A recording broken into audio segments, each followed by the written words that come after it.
All right, man. So let's get right into this one. This is a good one. I'm actually very excited. So let's take things back to about 8 or so months ago. I got a message from this random guy on Instagram. Guy I've never spoken to, never met, nothing, no prior contact. Basically, he reached out to my in my DMs saying, "Hey, I'm talking to this girl. We've been together for 4 or 5 months now. Um, we've had some sexual relationship in the past. We've had a strong relationship, so on and so forth. But as of the past few months, she won't sleep with me anymore. She's no longer sleeping with this man. Only like 4 to 5 months into their relationship. Very, very early on in the relationship, right? So I went back and forth with him, doing a little bit of digging. I was like, okay, so why do you think this is? Has anything changed? Like, are you acting different with her? So on and so forth. After going back and forth a few times, asking a few questions, it came down to one simple thing that we figured out. She doesn't view him as attractive anymore. And there's a multitude of different reasons for this. But the biggest one that we found out about was that she doesn't view him as masculine. Now, look, there's so much talk on the internet. Millions of people talking about masculine, feminine, where you should be. You should sleep with multiple women if you're a high value man. All this stuff on the internet. There's literally a million different people talking about a million different things, right? So I'm not going to bore you about that.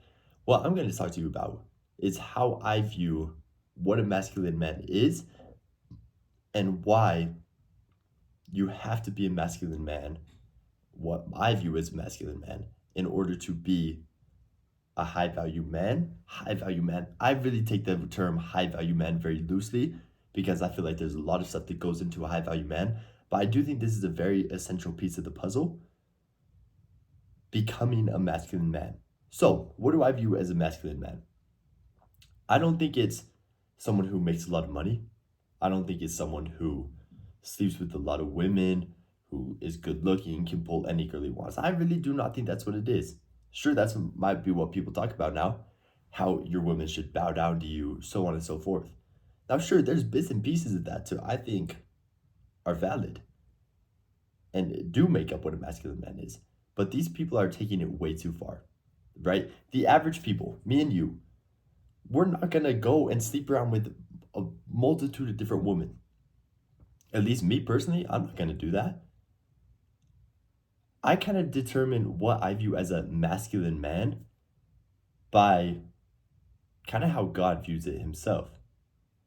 He talks about how you should worship your woman, how you should treat them like they're the only girl in the entire world, right? In my opinion, I think a masculine man is someone who is a provider, who takes care of their family, and only cares about his woman, right? He can control his sexual urges. These people talking about masculine men being, oh yeah, I sleep around with multiple different women because I'm the provider in the family. I can sleep around with multiple different women. No. At the end of the day, you just cannot control your urges. You cannot control your thing in your pants. You just need to let it fly to any woman who comes your way because you're a high value man. A high value man can control his urges in any way.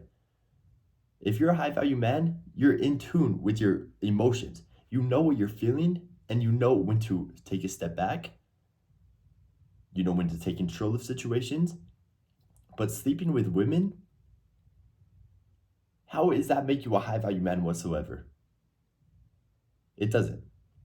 A real high value woman wouldn't want someone who sleeps with a ton of different women because she knows her worth as well. So, in order to pull a high value woman, you need to be a high value man, aka a masculine man. Now, remember, I take all these terms, high value man, masculine man, very loosely. It's just an easy way to say, like, how you should be, how you should act.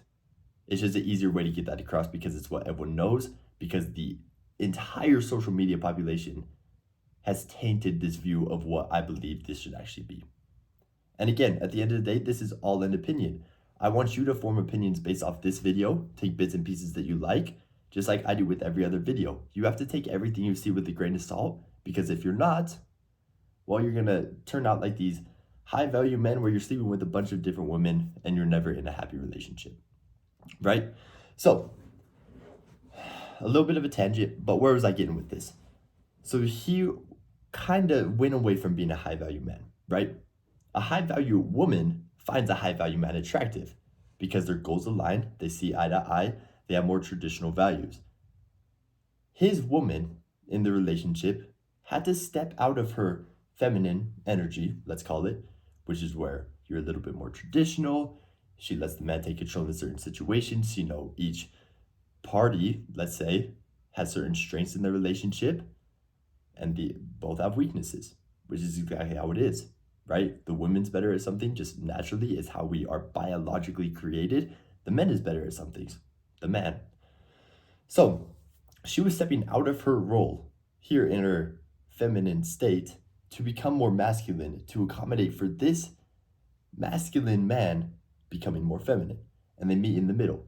So they're almost on even playing fields. They're both feminine, they're both masculine. It's more like a friendship rather than a push pull. A push pull is healthy, in my opinion, because, like I mentioned, our biology is different. Men are better at certain things, women are better at certain things. It's just how we are created, right? Women are better at showing their emotions. Men, they're really not that good at showing emotions, but they might be a little bit better at keeping a level head in certain situations, right? It's just how we're created. So, since she's stepping up, he's stepping down, they're literally a friendship. And she views it as that. She doesn't find him as attractive because he's not someone that she can rely on, right? And when stuff gets hard, how can she can rely on him? You know what I'm saying? And it's like, is she gonna trust this man for the rest of her life to provide for her if that's what they want in their specific situation? Now, sure, not every situation and every couple is gonna be like, the man's gonna work, the woman's gonna stay at home. The economy is freaking crazy these days. And I don't think that's what a masculine man is, like I talked about. I don't think just because you provide for your woman and she's a stay at home wife that you're a masculine man. Not at all. I think a high value man is a man that has a provider mindset and is going to work day in and day out to provide, even if she's still working. He's going to take as much of that stress off of her when it comes to monetary, in literally every situation, safety, all of it, so that she doesn't have to worry as much. She could get a less stressful job, whatever it may be, so that she could still help out in other situations that she's naturally better at, right? And when you have that perfect mix of a real high value man who values his woman, why do I keep saying that? Who values his woman, and a woman who values his man for both of their unique strengths and weaknesses, is when you get that perfect connection of love, and with love comes sexual intimacy, right? That's really how I view it at the end of the day. So, as we talked about, there are a few different ways to become a masculine man. You want to cherish your woman, you want to have respect for yourself and all those around you. You need to be disciplined in all aspects of your life, with work, with stupid domain tasks, all of it. Because it's actually scientifically proven that when you do hard things, your brain will naturally just become better at doing those hard things. So you need to be disciplined in all areas of your life because they're all going to translate together.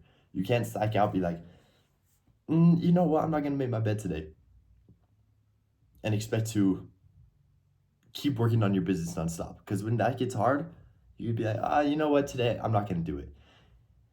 You have to be disciplined in all areas of your life because your brain is going to get in that mindset that, okay, yeah, this might be hard. I love the hardness.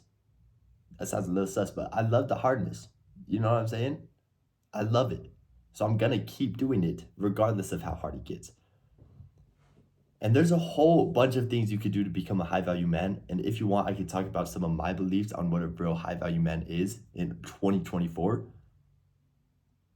Because I believe it's very different from toxic masculinity, which is what a lot of people are promoting. So many of the big names that you're seeing on social media promote toxic masculinity, which I don't believe in. Sleeping around with women, not respecting your partner because you're better than them, thinking that they should be putting in 100% of the effort because you're a high value man. I don't believe in any of that. So you need to really, really be clear with your definition of a high value man. That way you can mold yourself into that person. If you're trying to mold into someone by watching this TikTok here, this YouTube video here, all these different things coming in, your brain's going to be clouded. You're not going to know who to transform into. And I could talk about how we could transform into a high value man as well, because there's literally a framework for transforming any part of yourself, not even just into a high value man, into successful business wise, happier, anything like that. And I could talk about that too. And maybe I'll make a video on it. But you need to have a clear framework of what you believe a high value man is, and the man you want to be when you have children that you're raising, and the type of man that you would want your son to be, that you would want your daughter's husband to be. Because likely, those are the exact same things that you view to be a high value man. Would you want your son to watch prawn, Yankish chicken to random people on the internet? Probably not. Would you want your son to be undisciplined? To skip workouts just because he's tired? Probably not. So that's the exact same thing you have to do. Would you want your son to disrespect his partner? Would you want your daughter's husband to disrespect her because he's a high value man? Probably not. So you need to figure out that framework. Once you figure out that framework, you can transform into it and your life is going to be changed forever. I hope this helped. If you guys have any questions, let me know. But with that being said, I will see you guys in the next one with more bangers.